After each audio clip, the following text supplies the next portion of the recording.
Well, hello everyone. Welcome to Momma Jo's Kitchen. It is a beautiful sunny Thursday, but you all will actually get this recipe tomorrow. Tomorrow's Friday. I'm doing one today because tomorrow I actually have a doctor's appointment. It's just for a 6-month checkup for my blood pressure and all that good stuff. So I gave you all a video yesterday. So I thought I would go ahead and do a video today. That way you'll get it tomorrow. So I thought I would do something a little different. I usually don't show this part because a lot of us know how to cook rice. I have a rice cooker, and I thought, you know, everybody cooks their rice differently. So I'm going to show you. Now, the rice that I buy, you usually have to buy this rice at like an international food store. We have a Food Max. It's in a neighboring local state that we go to because my mother is Korean and she loves the Korean rice. Now, this rice has Korean writing on it, but I think it's actually made in California. I don't know how that works, but anyhow, it is really good rice. It's different rice than what you would typically buy in a grocery store. So here is the rice, and this is 2 cups of rice. And what I've done is I've rinsed it really well. You always want to rinse your rice because of the starches and to clean your rice. And then it's been hanging out here. So my mother, you know, like I said, everybody does things differently. I cook rice similar to how my mother cooks her rice, except for today we're going to, instead of just using water, we're going to change it up a little bit to make it a little bit more flavorful for today's dish. So 2 cups of rice, typically you'll want 3 cups of liquid. So if you had 4 cups, it would be 5 cups. That's just how my mother does it. Now, my understanding is if you use brown rice or a different type of rice, sometimes you need more liquid. You know, some recipes may require less liquid. So do your research, you know, and cook your rice how you typically cook your rice. So I'm going to grab my pan liner that goes inside of the rice cooker and make sure your rice is well drained, because that'll make a difference. If it's sopping wet, and then you go to add water on top of that, that changes how much water you're actually adding. So I'm going to put it in my rice cooker here. I'm going to set it here to the side for a second. And because I want to flavor it up a little bit, I thought it would be really good to cook it in some coconut milk. So I have some coconut milk here. It says 13.5 fluid ounce. And I know this is a dry measure, but this is what I measured my rice out with. So typically what I'll do is I even use the dry measure and measure an extra for the liquid. Just so, because it's finicky. I mean, if you want to use a liquid measure, then you have to kind of eyeball it. And that's just how I do it. So what I'm going to do here is I want to make sure I have enough. So I have 2 cups of rice. I need 3 cups of liquid. So I need to see how much liquid I have here. And I'm putting it in here because I want to mix in some salt, and I have to mix in some water. Okay, there's about a cup. And, you know, the coconut milk is kind of thick. I have tasted it. It's really good. Sorry about that. Clanging. Okay. It kind of separated, and so a lot of the liquid was in the bottom. So it's almost 2 cups. Not quite. Let me take my little spatula here and see if I can get some more of that out.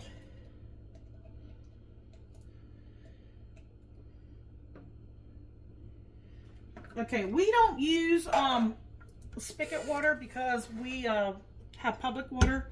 So I've got some spring water here. And this is not quite full, so I'm just going to top it off here a little bit. Okay, that'll be 2 cups. We have 2 cups of rice, so we need 3 cups of liquid. So I'm putting in another cup. There we go.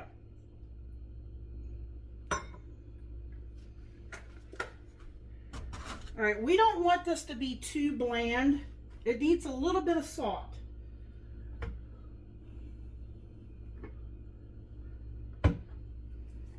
Okay, I'm just going to use some table salt.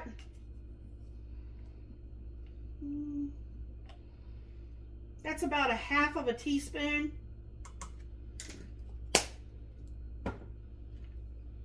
Okay, I'm just going to give it a good stir here.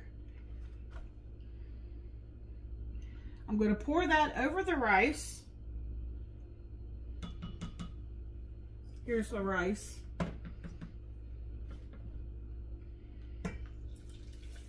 And then you would cook this just like you normally cook your rice.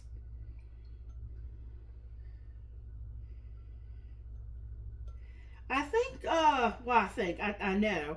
On my channel somewhere, I have tried making coconut, I think it was coconut lime rice. And Michael liked that. I'm not going for that feel today because we are making cashew chicken.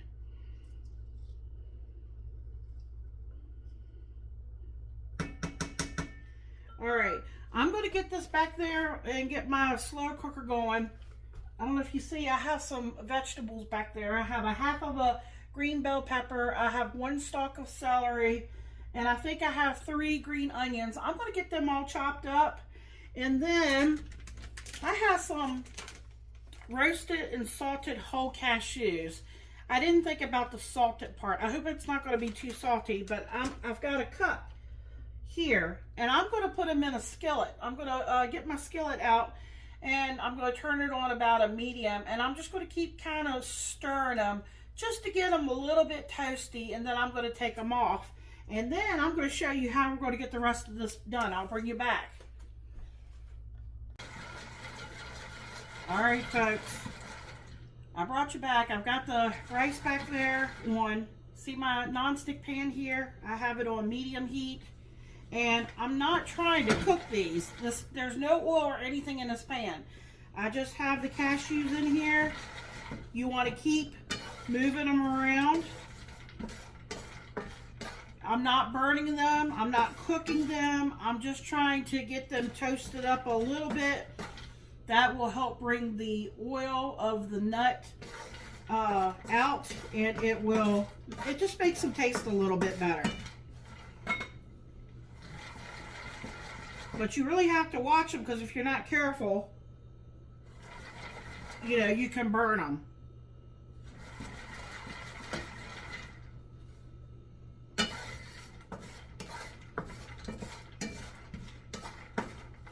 And then as soon as I get them out, well, I still have to get my vegetables prepped. I'll bring you back. And when we get the vegetables sauteed up, everything else is going to come together really quick. You know why? Because I bought the grilled chicken Purdue makes. It comes in strips.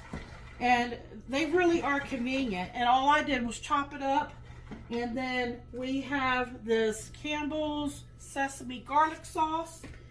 And to make it go further, that's all I want to do to these. And don't leave them in the pan so that they'll continue to, you know, to toast up there. I'm going to use that same pan.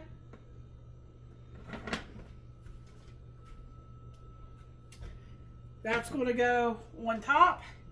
And like I said, everything's going to come together quick because we're just going to take a little bit of olive oil. We're not going to like saute our vegetables to the point where they're done. We still want them a little bit bitey for this dish. So it's not going to take long. And I actually found this at my local Food Lion. And believe it or not, they didn't sell this down where they sell the soups. It might have been in the same aisle though. Or it could have been the next aisle over. This was actually like where they sold like the macaroni cheese stuff. I don't know why. And the reason I picked it up was not for today's dish. Is I found another one. Let me see if I can find it and show it to you. I have another one. It's hiding back here somewhere. Oh, is this it? Well, this is a different one. There's a fajita one. Campbell's makes these sauces. And if you haven't tried them, they're pretty good. Now, this would be good with shrimp, too. I think they make a shrimp scampi one. This one just happens to be sesame garlic. I have some chow mein noodles. I had some leftover toasted sesame seeds. That's real easy to do. You do that the same way you saw how I did the, toasted the, I'm trying to think of the name of them, folks. Cashews. And then I've got the chow mein noodles is going to go on top. And this sauce is already put together for you. But I will tell you what's in it. Water, tomato puree, soy sauce, sugar, food starch, distilled vinegar, scallions, sesame seeds, dried garlic, roasted ginger, citric acid, red pepper, natural flavoring, black pepper, and salt. But to make it go further, I have a can of cream of mushroom. Why a can of cream of mushroom? Because I have it up there sitting. I want this to be a little bit on the thick side. I'm going to mix the two together, and if I need to thin it out, I can thin it out. And we're going to get, you know, the chicken and everything put together, and we're going to get this put over rice. And if you want to see the taste test, how Michael likes it, please go over to the short section of my channel. It goes up as soon as this video gets uploaded later today, well, later tomorrow, but you'll get it tomorrow. I usually upload around 3 o'clock, around that time, and then after I get this one uploaded, then I upload the short. All right, folks, I'll be back. Let me get those vegetables chopped up real quick, and I'll bring you back. We'll get them sauteed. We'll get this dish thrown together. I'll plate up some of this rice, and I'll show you what it looks like. All right, folks, I got my pan heating. I just heard my rice cooker, the little thing on it clicked. And back here is the cream of mushroom soup that I mixed together with the Campbell's sesame and garlic cooking sauce. That's why we're not putting any extra garlic. I don't think we need it. We're going to go ahead and get these vegetables sauteed up. I'm going to put about 2 tablespoons.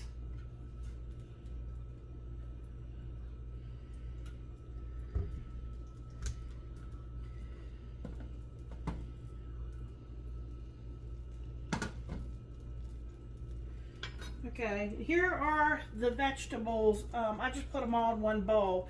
There's one celery heart that has been sliced. And I just took my pepper and I just cut them into thin strips.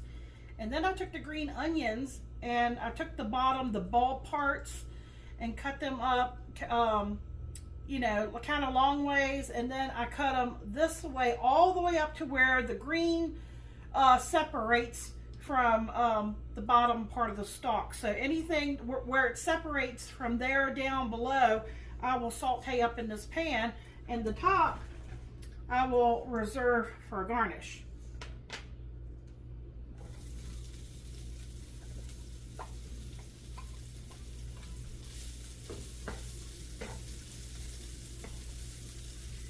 Now, by all means, if you want to, you have control over how tender or how, I guess what's the word, if you still want them to have a bite to it.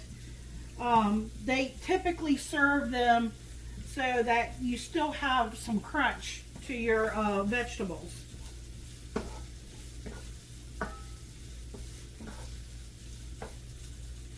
I don't have a wok. I tell you, one of these days I might get myself one. It'll be nice to have a wok. But this works just as well, really. I have so much stuff that, believe it or not, I have cabinets that go all the way down. This is an old farmhouse. I might have told you, some of you before. I have cabinets all below. I even have cabinets over here. They're all full of too much junk. You know, over the years, I feel like, you know, all you do is just collect so much stuff over the years. Let me grab that chicken I have hanging out in the refrigerator. It's already cooked.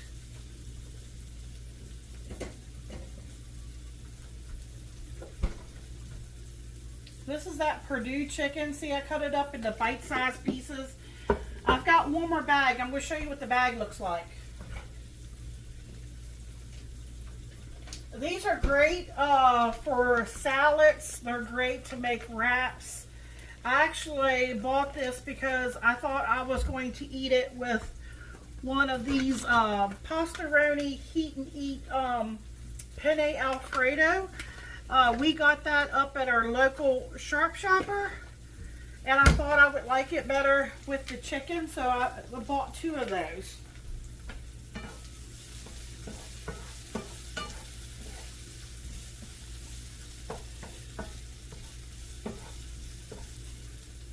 Okay, so I just wanted to show you all that.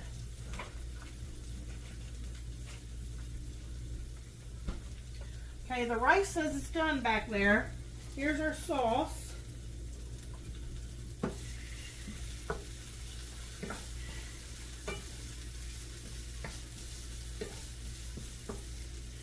Peppers particularly, Michael prefers to still have a little crunch to them. Okay, let me go ahead and get that chicken in there to start heating the chicken up.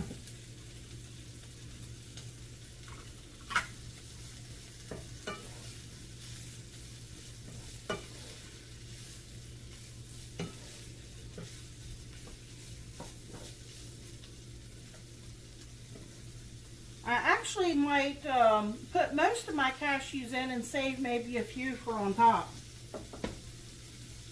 I'm going to go ahead and get the sauce in there.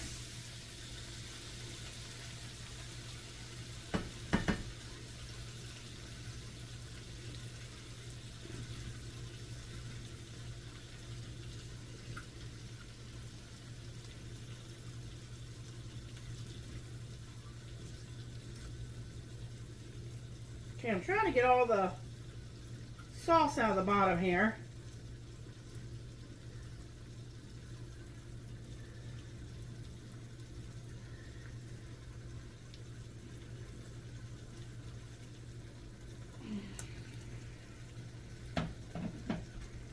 Okay, I'll start getting everything kind of stirred together here.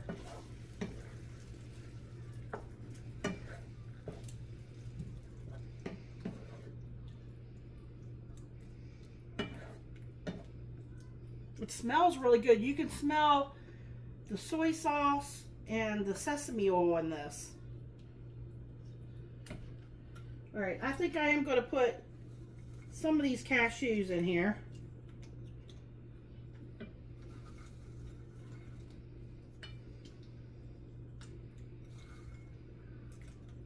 All right, and I'm going to save those for on top, along with my green onion tops. Okay, all we have to do now, folks, is get everything heated up.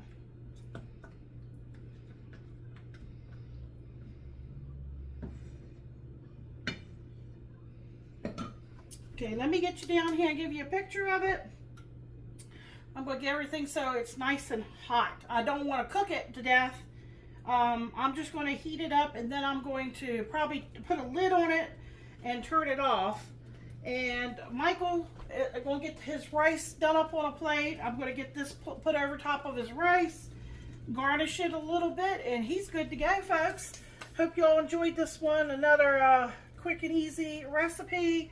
You know, if you have the ingredients, it's easy to throw together. You just got to do a little vegetable prep work, you know, and cook your rice. And dinner's done, folks. So I hope you all enjoyed this video. Please come back and visit us and see what I'm making for Michael. Actually, the next recipe will probably be uploaded Sunday. We're going over to my son's house because we're celebrating my mother's birthday. She'll be turning 83. So they've asked me to make something sweet, so stay tuned for that recipe. All right, folks, I hope everybody has a wonderful and a blessed day.